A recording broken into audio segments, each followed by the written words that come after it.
रहे थे, लंका चली गई। लंका से लौट के आई तो प्रजा की बात मान करके मुझे छोड़ना पड़ा। मैंने सीता के लिए कुछ किया नहीं है। और गुरु जी ये बात मुझे सोने नहीं दे रही, मुझे रात में नींद नहीं आ रही। आप भगवान की अवस्था को समझिए भैया। वशिष्ठ जी तुरंत समझ गए। वशिष्ठ जी ने कहा, राम आप कल सुबह उठ करके सीधे यज्ञशाला में आइए। यज्ञशाला।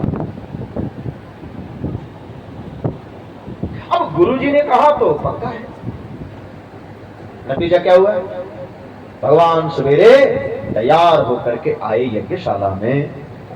हाँ, वशिष्ठ जी जानबूझकर अपने जो सहयोगी होती है ना, पंडित जी लोग, बाबा सहायक, उनसे बोले जजमान का गठबंधन कराइए।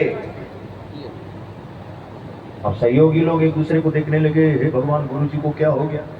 क्यों? अर्धांगिनी है ही नहीं, तो सहयोग सोचे कहां से गठबंधन होगा। धीरे से किसी ने जाकर के वशिष्ठ जी से कहा, गुरु जी यजमान की पत्नी है ही नहीं।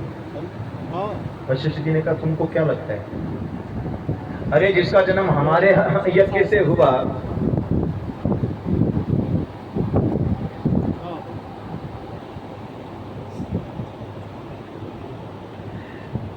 भगवान राम का जन्म मेरे इसी यज्ञ से हुआ है।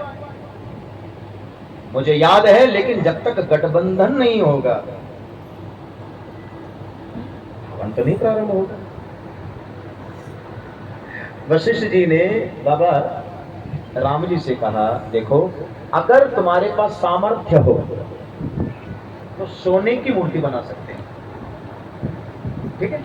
अगर भगवान ने सामर्थ्य नहीं दिया तो चांदी की बना सकते हैं, और बिल्कुल अगर कुछ दिया नहीं तो कुशा होता है ना भैया, कुशा कैसे गांठ बांध के, पंडित जी लोग बैठे सबको पता है, ऐसे गांठ बांधेंगे तो क्या होगा, ऊपर सिर जैसे बन गया और थोड़ा सा कुशा निकाल के ऐसे मोड़ दिया जाता है तो हाथ बन गया, बचा हुआ कुशा को ऐसे मोड़ देते हैं तो क्या हो गया, पैर, और उसी के साथ गठबंधन होता है। लेकिन पत्नी तो होना जरूरी है। भगवान रामभद्र बोले, अगर गुरुजी ऐसा व्यवस्था है गठबंधन की, सीता के लिए मुझे कुछ करना पड़ रहा है तो इसमें कोई कमी नहीं होगी। हम सोने की मूर्ति बनाएंगे। अब इतने पीछे मेरी माताएं लोग बैठी हैं, माते बड़ी सुंदर सुंदर सोने की मूर्ति बनता था और गठबंधन करके तब हवन होता था। रोज भगवान राम यज्ञ करते थे। बाबा कितना यज्ञ किया? 16,100 यज्ञ हुआ। एक दो नहीं, 16,100 यज्ञ। हमारे गुरुदेव कहते थे, इस धरती पर सबसे ज्यादा अगर किसी ने यज्ञ किया तो भगवान राम ने किया, 16,100 यज्ञ। और भैया उस यज्ञ में, हर यज्ञ में भगवान मूर्ति भी दान करते थे। नतीजा क्या हुआ?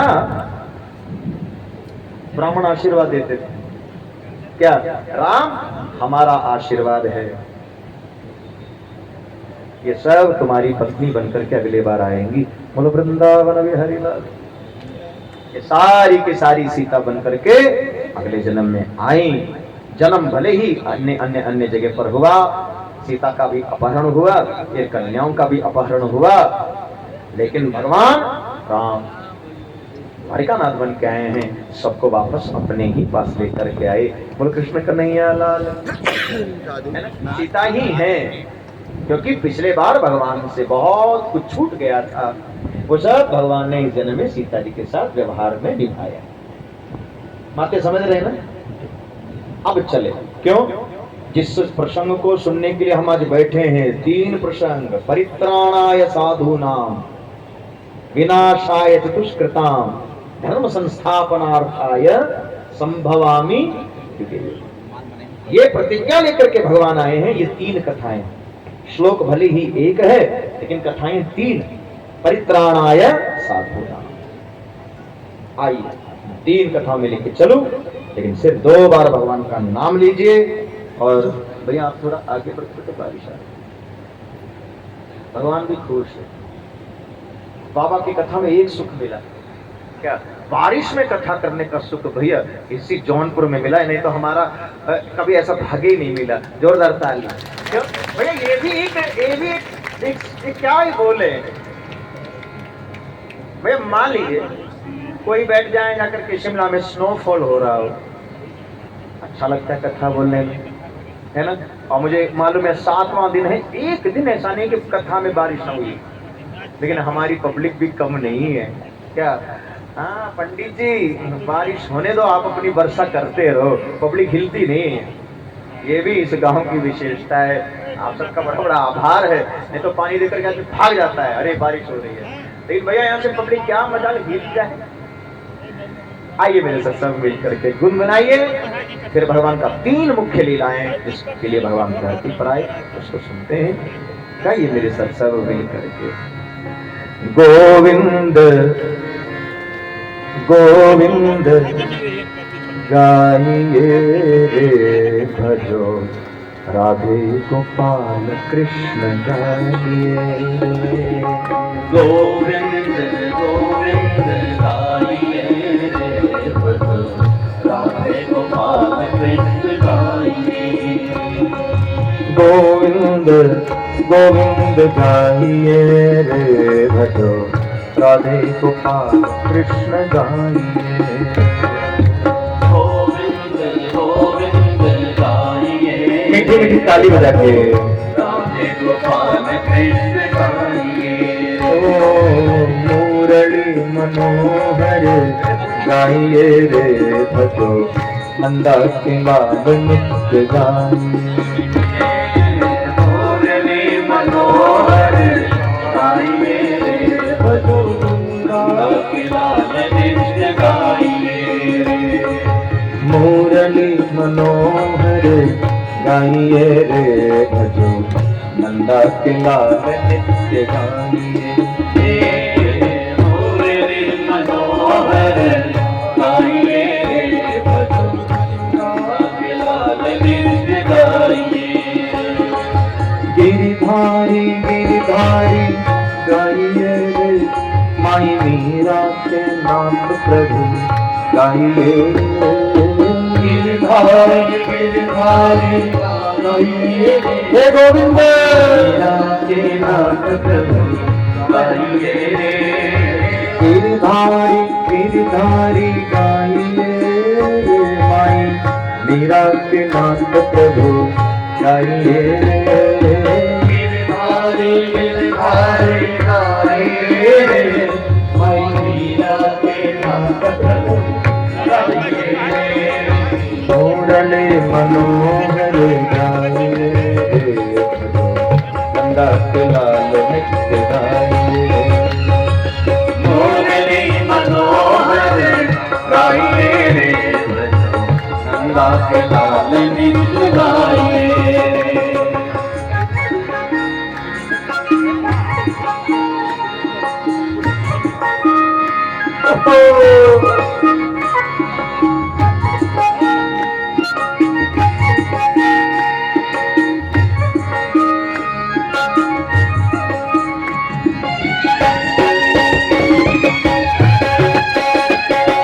क्या बात?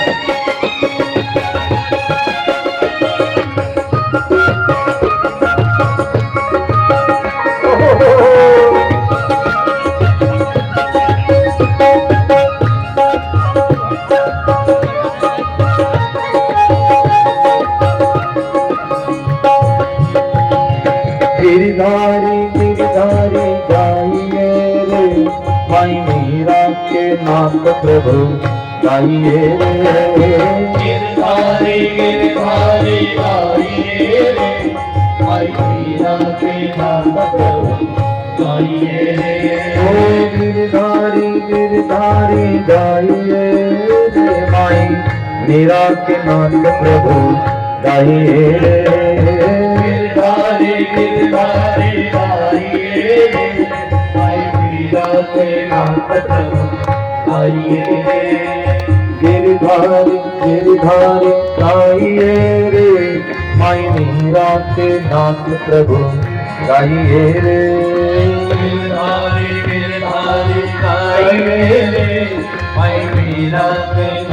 प्रभु गाइए रे गिरधारी गिरधारी गाइए रे माई मीरा के नाथ प्रभु गाइए रे गिरधारी गिरधारी गाइए रे माई मीरा के नाथ प्रभु गाइए रे गोविंद गोविंद गाइए रे भजो राधे गोपाल कृष्ण गाइए गोविंद गोविंद गाइए रे भजो राधे गोपाल कृष्ण गाइए गोविंद गोविंद गाइए रे भजो राधे गोपाल कृष्ण गाइए गोविंद गोविंद गाइए रे भजो राधे गोपाल कृष्ण गाइए भजो नंदा के लाल गाइए रे भजो नंदा के लाल कृष्ण गाइए रे भजो राधे गोपाल कृष्ण गाइए भजो राधे गोपाल कृष्ण गाइए कृतराजेन गोविंद राजसूयेन पावनी यक्षे विभूते भवत संसंपादयन प्रभो। गुरुदेव अब आप उस कथा को सुनाइए जिस कथा सुनने के लिए मैं बड़ी बेसब्री से इंतजार कर रहा हूं। भगवान इस धरती पर क्यों आए हैं? जब जब होई धर्म की हानि बाढ़ ही असुर महा अभिमानी तब तब प्रभु धरि विविध शरीरा हर ही कृपा निधि सज्जन। पीछे मेरे जितने भी बुजुर्ग बैठे हैं भगवान कह रहे हैं जब जब होई धर्म की हानि। भैया हानि और लाभ, प्रॉफिट एंड लॉस, यही है ना। भगवान कह रहे धर्म की हानि हो जाए, यानी कि धर्म जब लॉस में हो जाए तब भगवान आते हैं और उसको पूरा कर देते हैं। ठीक है, तो भगवान आ तो गए, लेकिन भगवान ने मन में सोचा कि मुझे पता कैसे चलेगा धर्म की कितनी हानि। दादी लोग आगे बैठी हैं, बातें बड़े ध्यान से समझिएगा। मान लीजिए ये मेरा चश्मा है, ठीक है, मैं दिल्ली गया, दिल्ली से मैंने 100 चश्मा खरीद लिया, ठीक है, ले आया बदलापुर, किराया भाड़ा सब मिला करके एक चश्मा कितने का पड़ा? 125 रुपया। ठीक है, अब मेरा दुकान का भी तो भाड़ा है, हाँ, बिजली है, हाँ, स्टाफ है, हाँ, अरे मेरी अपनी फायदा है, मैं इसका दाम कितना रखूंगा? 150 बाबा, और फिर टैग कितना लगाऊंगा? हाँ, क्यों? आप आएंगे तो ये भी तो कहेंगे ये पंडित जी कम करिए, और मैं भी कम नहीं हूं। 150 का जिस 250 का रेट लगाया, और मैं भी कहूंगा अरे भाभी आप तो हमारे अपने हैं, और इतना खुश के सुनते ही भाभी खुश, जाए दी 200 रुपया दे दो। चाची तब भी हमने कमा लिया, 75 रुपया हमने कमा लिया। बात समझ रहे? अगर 150 की चीज मैंने 150 में बेचा तो नो प्रॉफिट नो लॉस। लेकिन यहां बात गंभीरता से समझिए, जब जब होई धर्म की हानि। बाबा अगर ये मैंने 150 का मेरा सब मिला के पड़ा और मैंने इसको 95 में बेचा, तब घर से पैसा गया। बात समझ रहे? तब तो जेब से पैसा लगा। तो भगवान ने मन में सोचा मुझे पता कैसे चलेगा धर्म का कितना घाटा हुआ? मैं मिला दूंगा, लेकिन प्रॉफिट एंड लॉस अकाउंट बनाना पड़ेगा ना, बैलेंस शीट तो बनेगी। भगवान ने एक बहुत बढ़िया उपाय किया। क्या? पांडवों से भगवान ने कहा हम चाहते हैं आप एक बहुत बड़ा यज्ञ करिए। क्या नाम है इस यज्ञ का? राजसूय यज्ञ। बाबा बस ध्यान से सुनिएगा इस प्रश्न को। यज्ञ कई प्रकार के हैं। पहला यज्ञ है महायज्ञ। भैया, रुद्र महायज्ञ, शक्ति महायज्ञ, विष्णु महायज्ञ। इसमें क्या विशेषता है? इसमें आहुति पड़ती है, स्वाहा, है ना। यज्ञ मीमांसा एक किताब है।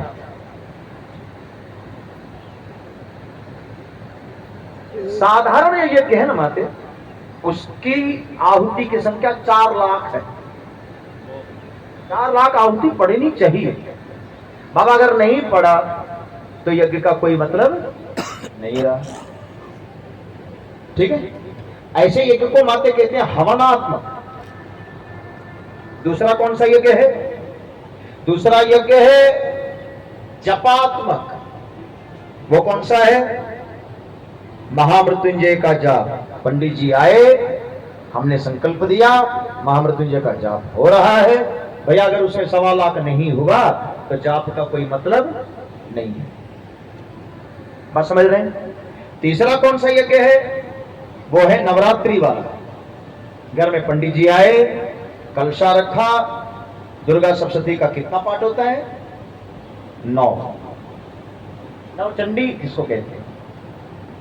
पंडित जी आए हैं तो 9 पाठ करना पड़ेगा 9 दिन, क्योंकि यहां पाठ की महत्व है ना। और बाबा के इस भव्य प्रांगण में ये यज्ञ चल रहा है। सब भैया लोग भी बैठे हैं, ये भी तो यज्ञ है। भैया ये कौन सा यज्ञ है? इस यज्ञ को कहते हैं ज्ञान महायज्ञ। इसे आप इनविटेशन कार्ड पढ़िएगा, उसमें लिखा रहता है श्रीमद् भागवत कथा ज्ञान महायज्ञ। यहां हवन की महिमा नहीं है, जप की भी नहीं है, यहां सुनने की महिमा है। बोलो वृंदावन बिहारी लाल। नहीं तो फिर पैसा खर्च करना बेकार है। बात समझ रहे हैं? हाँ। माता लोग कथा सुन करके घर जा रही थी तो किसी ने पूछा, कहो कहां से? तो बोला अरे वो कथा। अच्छा, भागवत? हाँ, 3 बजे से 7 बजे तक होता है, बड़ी अच्छी कथा हो रही है। बाबा इनसे पूछो क्या? का सुन लू हो?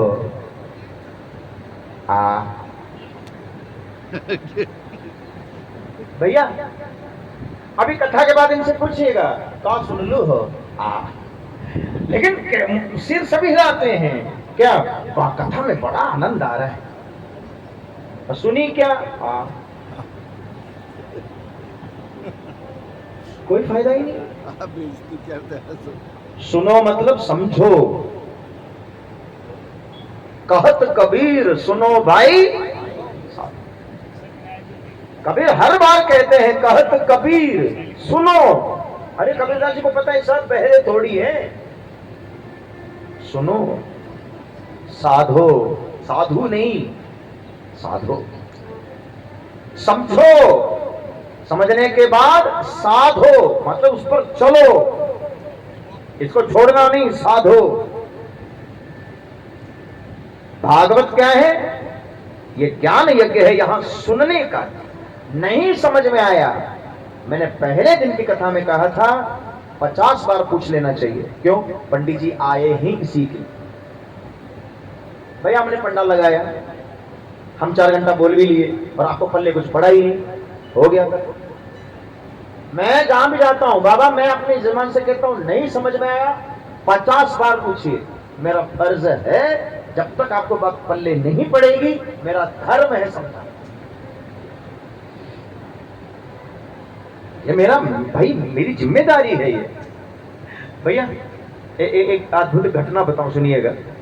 एक एनआरआई था, पत्नी भी एनआरआई, वो तो विदेशी थी। माता जी हमको बहुत मानती थी। ठीक है, माता लोग बेटी ध्यान से सुनो। बाबू चला गया विदेश बेटा, और वहीं किसी गोरी मेम साहब से ब्याह भी कर लिया। माते आप ही की उम्र का था। माता जी हमको बहुत मानती थी। तो माता जी हमसे कही, पंडित जी पहली बार बेटा पुतहु आए हैं, भले ही मन से हमारा ब्याह नहीं किया, अपनी मर्जी से किया, लेकिन अब बहू है, ब्याह किया तो घर में तो बुलाएंगे, तो सोच रहे सत्यनारायण की कथा हो जाए, क्योंकि कोर्ट मैरिज हुआ है। तो हमको भी नहीं होता तो हम भी गए। सुन लीजिए भैया, उस बंदे ने पहली बार देखा क्या, सुपारी पर कलावा बांधा है। पहली बार देखा गोबर का इतना इतना छोटा छोटा गोला बना के उसके ऊपर बांध के रखा है। अब बेचारी गोरी मेम साहब, ठीक, पंडित जी ने कहा क्या, स्नानम समर्पयामि, फूल दे दिया लोटा में से डुबो करके, स्नानम समर्पयामि। तो उसने पूछा पंडित जी ये क्या है? तो पंडित जी ने कहा भगवान नहा रहे हैं, भगवान नहा रहे हैं। उस आदमी ने कहा भगवान इतने कम पानी से नहाते हैं, 2 बूंद पानी से? पंडित जी ढंग से नहलाइए। नहीं नहीं नहीं नहीं, आप करते जाइए। माता जी डांट करके बोले बस यही हमने बड़ी भूल किया तुझे विदेश भेज करके। पंडित जी से जबान लड़ाते हो, जितना पंडित जी बोले करो। कलावा तोड़ करके दे करके बोले वस्त्रम समर्पयामि। मैडम ने पूछा ये क्या है? तो जजमान ने कहा ये भगवान जी के कपड़े। तो उसने से धागा ऐसे देख करके बोले भगवान बड़े कम कपड़े पहनते हैं आपके। धागा। फिर पंडित जी ने कहा नहीं नहीं नहीं, जितना हम कहते उतना करो।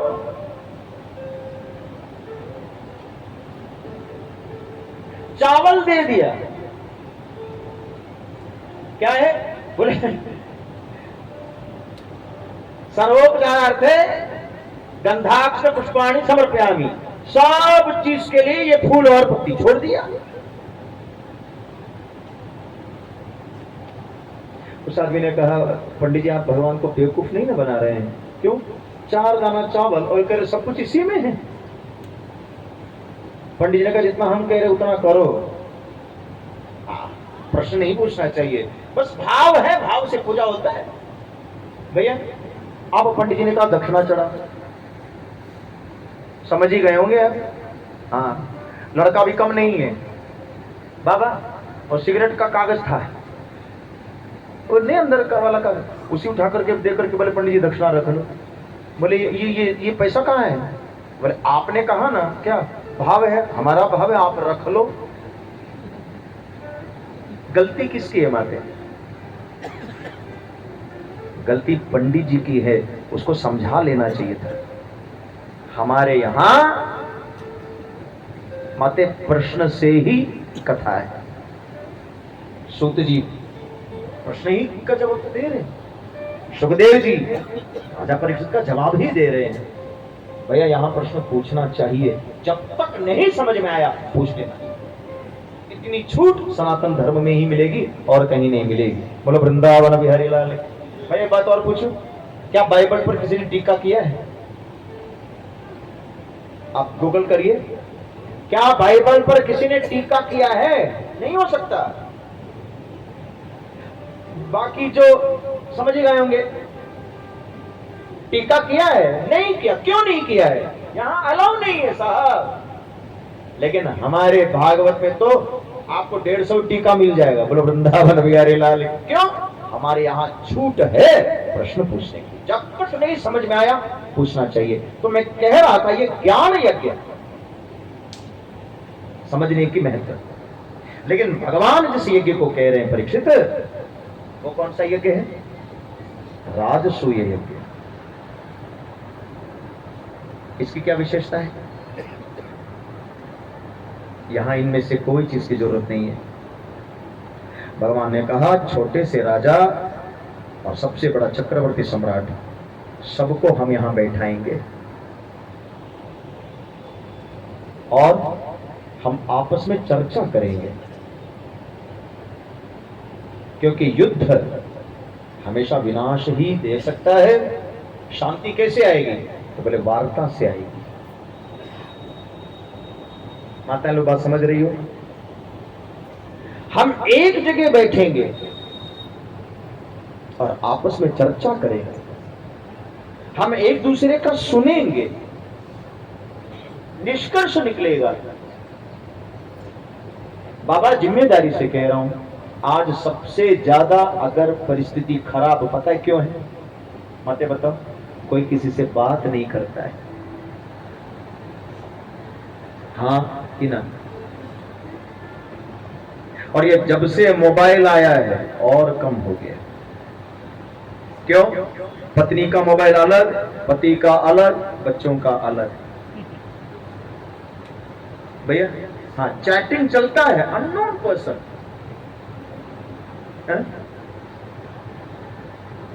घर में बेचारे बूढ़े बैठे हैं, दादा दादी, उनसे कौन बात करता है आजकल? समय मिला मोबाइल में। बाबा मैंने कितने को कथा में देखा है, कथा चल रही है लेकिन मोबाइल भी चल रहा है।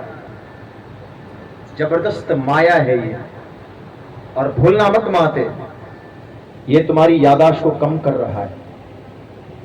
क्यों?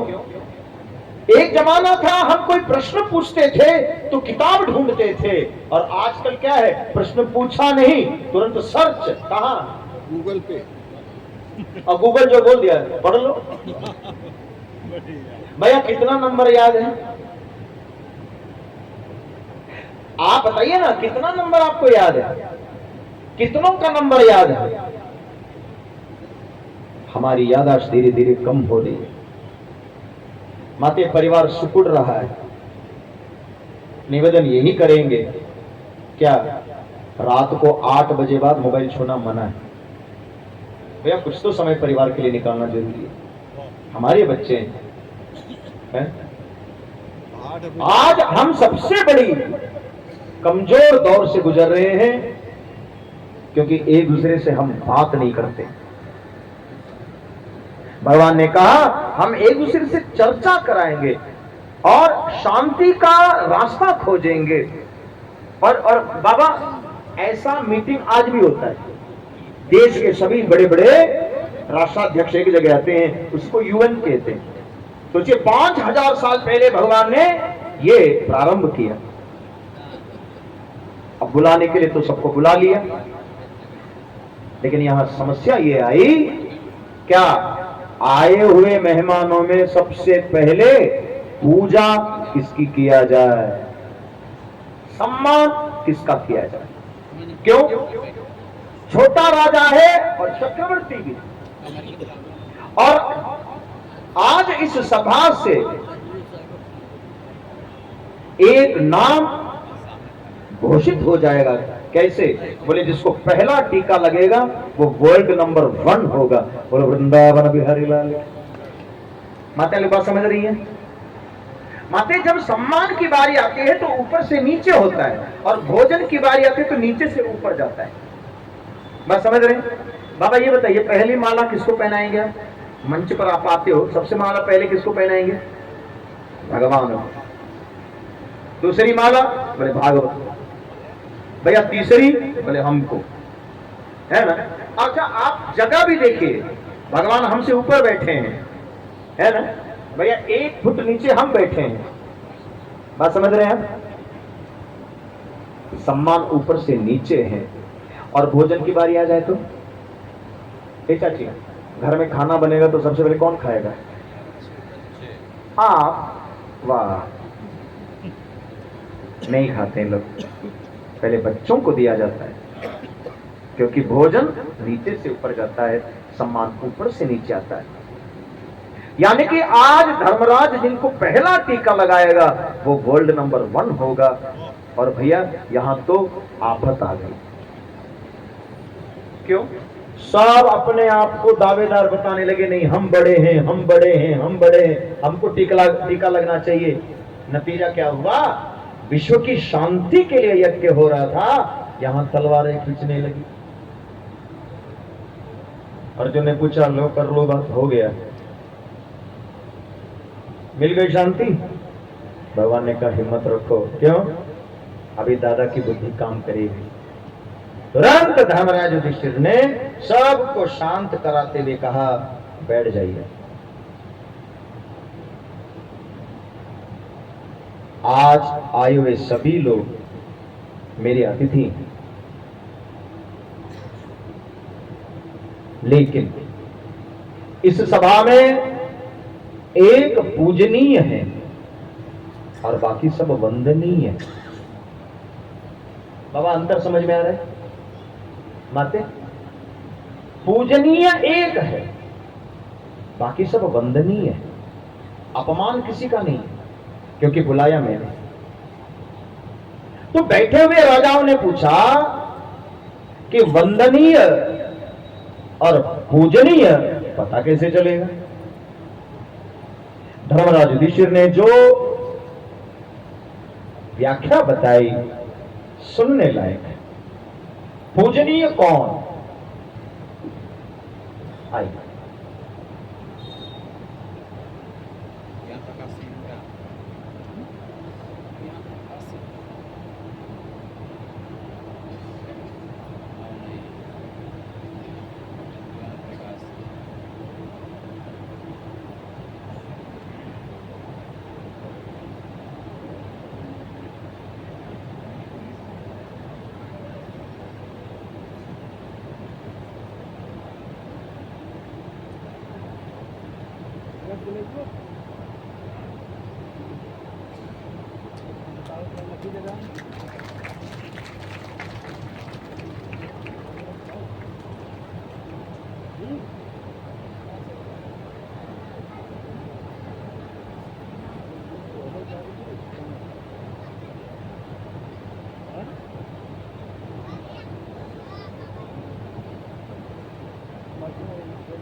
भक्तवत्सल भगवान की।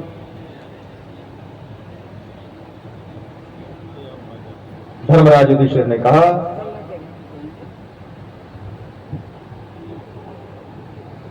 एक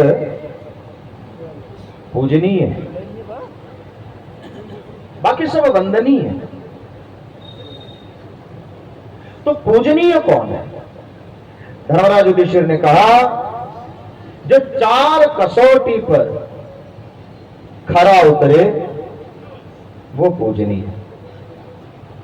पहला कसौटी क्या है बाबा? पहला कसौटी है रूपवान। रूपवान मतलब सुंदर। रूपवान मतलब सुंदर हो गया।